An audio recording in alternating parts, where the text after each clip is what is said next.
I think this last thing we got on the list looks like it's some kind of migrant issues. Oh shoot, I forgot we already did the TV thing. We gotta come back with that next time. Oh, okay. Oh, okay, because you said the last thing.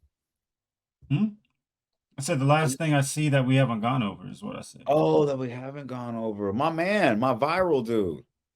Oh, I'm gonna introduce this one. Yeah, this is one of my This is topics all right you. here. I'm just going to clear out the Yeah. lane, man. All right, cool. Okay.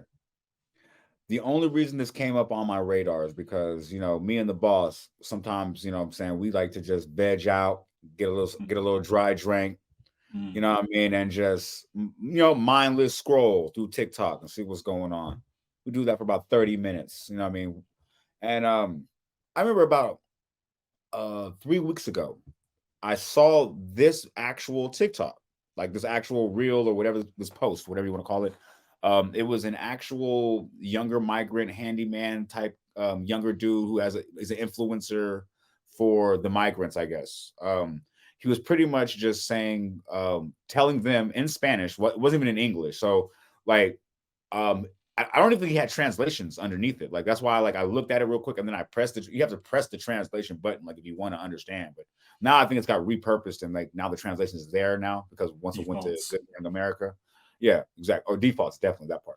But like I said, so when I actually divulged it, pretty much what he was doing was educating the migrants who just might have gotten here, that there is a 200 year old loophole when it comes to housing, which is that you can have squatters' rights if you occupy a residence for a certain amount of time.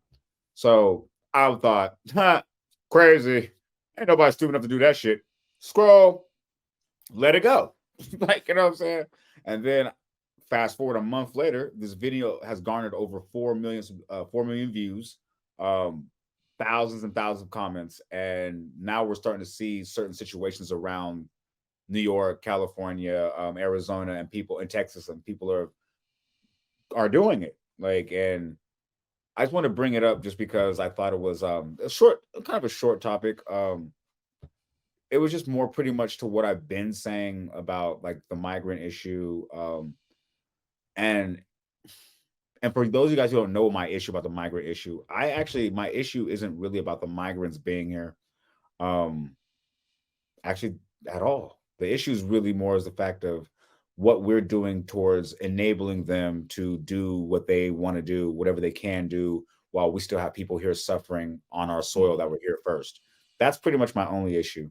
Um, if like I said, when they did that whole what's it called? The whole cash card, whatever monthly. Why didn't you do that to the homeless people here? When you gave them the whole shutdown of high school because it's cold, it's winter time. Why didn't you do that for the homeless people? Like, you know what I'm saying? Like when they're living, like when now they're squatting in people's houses and now it's okay. Like, what about the people? Like, well, I mean, I'm not saying you squat in nobody's house, but the thing was, I didn't think it would get to this level where they're mobilizing and they're educating themselves on how to exploit and take advantage of things here that the laws that we've implemented. And I think it's sad. Honestly, I think it's crazy. I do understand what's going on, like not all the way around the behind the scenes and why. I just see what's going on. And I thought it was crazy because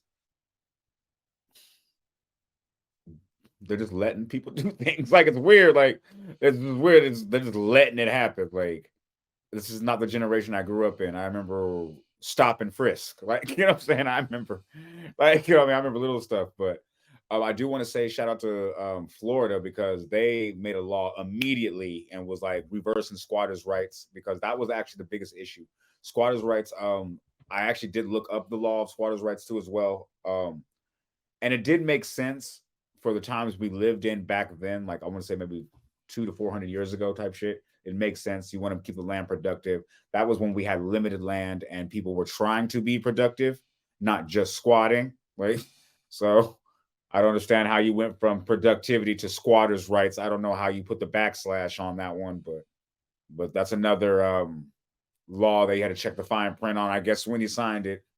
But like I said, I just don't understand. Like, it doesn't make sense to me. Like, we have so many people here. We got I'm not saying anybody should be squatting nowhere. Like, that's not what we Mm. should do at all. But like, you ever know, like I said, since they've gotten here, there's been so many resources just available, just what I mean, out of nowhere, just boom, like we just heard Biden said, "Oh yeah, we got some billions for them over there." Oh, what? Oh, the migrants are here. Oh, we got this for them right now. I'm like, okay, well, what about the people here? Like, did we forget? Like, and then I don't know. That's just my take. I just want to bring that up because, like, not only it's blatant in your face, like the migrants are here, like, okay, cool, we here, thank you. So we're gonna get some aid from you over here, and we here to exploit, and we here though because you invited us. So okay, here's our problem. Like, you know what I mean? Like, all right, that's just what it is. Like, and I don't see anybody talking about them leaving. Like, you know what I'm saying? So like, you know what I'm saying? So I don't know. So I was wondering, what was your take on that? I thought it was just the whole thing was because I saw it on TikTok. Like that's what made me so crazy. I saw it on TikTok when it first came out. I think it had like maybe 5,000 views, like type shit. It was no big deal. If this has been out a month and a half at max. Like, and it's up to 4 million views. Like, it went crazy. So what's your take on this?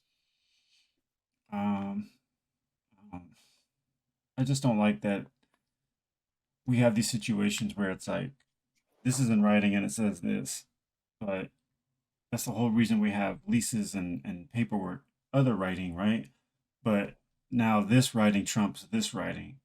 It's just like this is where I just hate it because now it's all about laws and what's in writing. But now, what happens when you have multiple documents in writing? Like now, like what are we gonna do? Because obviously you have this loophole from back in the day when people were taking land that was someone might have died in the war, whatever, but that farm could be useful, whatever. Like I get it, but to be able to say, oh well, they just got in the house and they said they're the tenant, so that trumps the paperwork that says there's an actual tenant or not.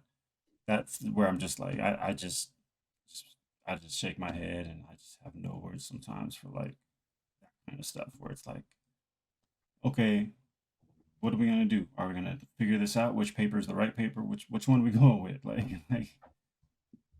Well, they why said they is it only can, but it takes up to 2 years, the legal process of that, this is what I'm and the whole saying. Why does time. it take 2 years to do that, but not to change a lot of things after 9/11, etc. So it's like again, um, there's just so much paper and red tape out here. It's hard to freaking keep your head on straight. I had another question for you, right? Because this also brings us down a slippery slope, right? And I'm actually very surprised nobody's brought this up, um, which is weird. But let's put it all on the table. Let's be real. Um, the migrants, you're not citizens of America. Um, I understand that you are afforded rights because you are a human being in a sovereign city. I definitely understand that. But what gives you the right to try to invoke American rights on yourself in a place that you're a sovereign citizen? You're not even like I can't imagine like a person here on a work visa, like say from Australia. Like, you know what I'm saying? They're like, all right, cool, I'm here on a work visa. And they're like, all right, cool. Well, your work visa expired. She's like, nah. Or the person's like, hey, he's like, nah, I'm squatting here in this house real quick and I'm not leaving. Like, how long do you think that would last? No, the people INS is gonna come get you up out there because you violated the work visa, right? Well, these people don't have a work visa. So I was wondering when are we? I'm not trying to say nobody's rights are more important than anybody else's. Like if I go to let's say Scandinavia, I would want to have the rights of a human being over there too. But I'm also not squatting over in Scandinavia either.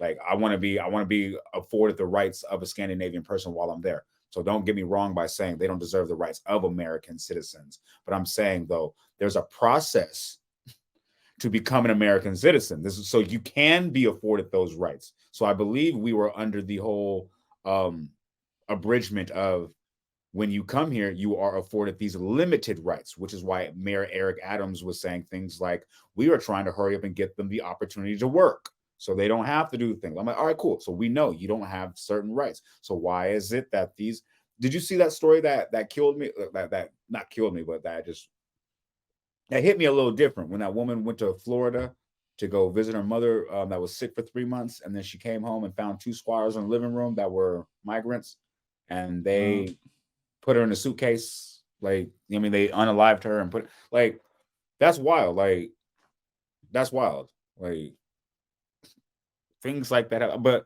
and I don't want to say a story like that though, because in any circumstance, you can always that's like that's what propaganda does. If you want to prove your agenda, you always just give the worst extreme of one situation that happened. Like, you know what I'm saying?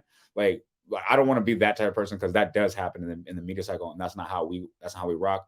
But I'm saying when I did see that one particular circumstance, though, it did pique my interest and curiosity into the whole problem in the first place. So that's when I started realizing it. Like, so what I did notice was that Florida implemented a quick law. Boom. New York is in the process of doing that. Boom. I don't understand why there's not just like a nationwide mandate to get that out the way quickly. Like, you know what I mean? Because this seems like it could be something really interesting if, like, you know what I mean? Like in a year or two from now, like, you know, because let's be real, Biden's dropping the ball on everything. That's fine. Let's say he wins again. All right, cool. He gonna completely miss this whole topic. Like, it's gonna go crazy. Let's say he even catches it. Let's say he even catches it. That's still another inauguration, things like that. Let's say Trump wins, whatever, another inauguration. There's gonna be 7-8 months to a year before that even gets on their plate because they still got Gaza, all you know, I mean, everything else, like, you know what I mean, Israel, like Ukraine, Haiti, like, you know what I mean? Like by the time they look down, they're gonna be like, oh shit, well, 10,000 people are displaced, and like, you know what I mean, or 100,000 people are displaced, like, you know what I mean? It's I'm just trying to figure out where is the knowledge, where's the wherewithal, like. But like I said though, my biggest question was I went on a tangent like I always do. But my biggest question was how much rights are the migrants afforded in our country at their current status of being a sovereign citizen? Because I don't think they actually really told us in America. Yeah, I think they're afforded to me all the same rights as us, but I'll say this: they're not afforded the same luxuries. I think the Okay. difference, Okay. but they should have the same rights as I see us what in you're saying. terms of, I see what you're saying. I see what you're you saying. know what The I mean, like luxuries. I feel what you're saying. Like the driving and luxuries. jobs. And okay, that's what you're saying. My bad. I definitely didn't say it the right. For sure, Okay, no, I no, see. no. But that's why I was Yeah, like, for me, I think I yeah, know what you're saying, and that's where I think we agree. But I just wanted to like yeah. clear that up, Yeah, where like I'm it's glad you like, did because that's what I you meant. know, yeah, yeah, like 100%, they should have the same rights while they're here. Like it shouldn't be. We just talked about Russia. Like you should have the same rights as us. But We facts. still don't get treated this right, but you should still get our rights. That's a whole different thing. Right. Because y'all are brown, some of y'all and stuff. So, um, but the same luxuries, you shouldn't just get the same kind of Carte blanche. welfare. You shouldn't get Yeah. the same kind of like to me like luxuries, like you know, Yeah. car and credit, like all that, whatever, like a credit line, like all that Home stuff. ownership. Yeah, all that kind of stuff. Like you shouldn't be afforded those luxuries. In some other countries, you have to do other things to get those luxuries. You have to live there a certain amount of time before you can buy, or you can't buy, you can only rent because you're not a, whatever. Like there's all kinds of stuff. I don't want to get into that minutia, but it just to me it's just showing statewide local government, which is why we promote, if you got to vote, use it, because this is where the changes can happen the fastest, is the closer to the Hello. local level, not waiting every 4 years for some guy at the top to make the change. Obviously just takes way too long, right? So Agreed. you know, send up another flare for everybody watching to just do your thing, vote. um, that's the quickest way you can make change. That's I hate to say it, but you're right. Like people always they be trying to talk down on the voting. I'm like, but bro, like, did you put your vote out there? Like, you know what I'm saying? Because The local ones maybe more often, it's not just every that's 4 what years, I've you been know what trying I'm to tell saying, people like, because everybody always notices the presidential. And I'm like, bro, like, do you understand? Like your local shit, they vote on that more than once a year. Like that's like every couple months. Like they got some shit going on. Tap in with your your local state one representative. and your Like, county one's gonna be yeah, like a different they got a frequency. lot of Yeah, shit like going on. Yeah, like you know what I'm saying? Like it was crazy when they shut down the schools and they shut down 2 public schools in Oakland. And it was crazy because they were like, "Oh, you guys are defunding the schools," which is true, which is horrible. But then I was the first one to say, "Oh, actually, no, I was the first one. I'm sorry. I think Mr. Fab was the first one to say, or Stanley, whatever. He was the first one to say, well, they had a vote for it at the council. I showed up. I brought as many people as I could. We were outvoted. Um, it was voted on. Like, you know what I mean? We went through the process. Like, you can't complain now. Like, remember how you said, like, don't complain about the president when you didn't go. Remember how you said that? Like, Mm, yeah. yeah, a couple pods ago. Like, it makes sense. Like, especially because, like I said, I want to say most people. I want not specifically people of color. I want to say the general population who cares about their community and shit like that doesn't have that common knowledge, like that one piece of information that says, "Hey, the election is just not in November." Like, you can go ahead and tap in with somebody in your local vicinity and get some shit popping for your current and local area post haste. Like, you know what I'm saying? You can get a goddamn stop sign in your goddamn block if it's bothering you too much and people are driving too fast. Like, you know what I'm saying? If you want to, like, you can really affect change in a local area in your area without being a Karen, without being a Ken, without, you know what I mean, just going someplace and putting your voice out there and going through the community, like you said, and getting some other people who are like-minded and going to make and affect change. But you getting on the internet, faceless screen, like, and I mean, don't, like you said, we ain't gonna go back to it twice, but like, I mean, you already covered it, but I just thought I just wanted to put my another one on that one now, Yeah, man. because like you said, like, I feel like I come from the generation where I was told that before somebody can walk over you, you have to lay down first. Mm, That's the generation I come from, where I was told. Like, and to me, it seems like all we doing is laying down. Like, everybody wants to complain about the problem, but I always try to look at how we got to a problem. Because at first it seemed like, eh, okay, I learned that things aren't don't always start as problems. mm, Things also always start as maybe a discrepancy first, or maybe um a miscommunication, or maybe you know what I mean, something. It's never a problem. Nothing just, I mean, not nothing, but you know what I mean, like a war, like, you know what I mean, a surprise attack. Okay, that could be an immediate problem. But like literal things that happen in the world, or things that happen to general people in the real world, don't automatically start off as negative as a major problem. It's something that maybe you just let slide. A boundary issue, maybe like one day somebody was like, hey, and said something you didn't like, but you didn't say anything. So then the next thing, you took it a little further, you didn't say anything. Next thing you know, this man's calling you a whole ass bitch every time he sees you when you're walking down. And because, you know what I'm saying? Because, like, you know what I mean? Because you never said nothing the first time when he bothered you. Like, you know what I mean? Things like that. And I feel like that's what our country is doing the same thing. It's like, we noticed, okay. Well, we didn't build the wall. No big deal. All right, cool. I'm not advocating the wall. I'm just saying we didn't build it. All right, cool. Well, they coming. We see they coming. All right. That's crazy. They coming. That's wild. Anyway, let's talk about something else. Boom. That whole caravan. Remember that caravan like 8 months ago when it was thousands hitting the board, thousands? They was like, yeah, that's crazy. They coming. Like, now they're here. And now there's problems, like, supposed problems. Now, like, oh, we got a migrant crisis. We got problems. I'm like, no, it wasn't a problem until you ignored everything. Like, you know what I'm saying? Then, and I feel like that's the same thing with, like, oh, never mind. I damn it was about to. No, I'm not gonna equate the same thing with cancer, but I'm saying, like, you know what I'm saying, it's the same thing. Like when you see a health diagnosis, when they say check your prostate, let's say hypothetically. Oh, you're like, nah. Like, or they're like, oh, well, my stomach hurt. Boom, you come back like after a year later, you know, I mean, not checking anything. Boom, you have cancer now. Like, you know what I'm saying? Like, it could be like that. Like, you have to. Nothing's just ever a problem in the beginning. You have to moderate things. You have to see things and see where it's going. But like, if you don't moderate or don't look at anything, now it's a problem. And I think it's crazy because that's how America does it. That they pump us with trauma news. Like, you know what I'm saying? At first, like, okay, cool. When people talked about it, it was like, all right, cool. But they slid it in at the end of a segment, like on the news cycle. Boom. But then now it's like, now when it can get more headlines, now it can terrify people, now it can scare people, and now it can maybe provoke people to maybe vote a certain way. Now it's number one news. Like, you know, it's just that's why I like our podcast, because we can tell you from a beginning on a personal level where it can affect you on a day to day as a, you know what I mean, as a regular person, as a regular citizen in this country, and just give a regular take and probably say the same thing you guys are thinking. Like, you know, that's just why I like what we do over here. But yeah, did you have anything else you want to say about that? no, man. I think we gave that too much. Wasn't that supposed to be a short one? Supposed to be a short one, and you were going off. You get shit up.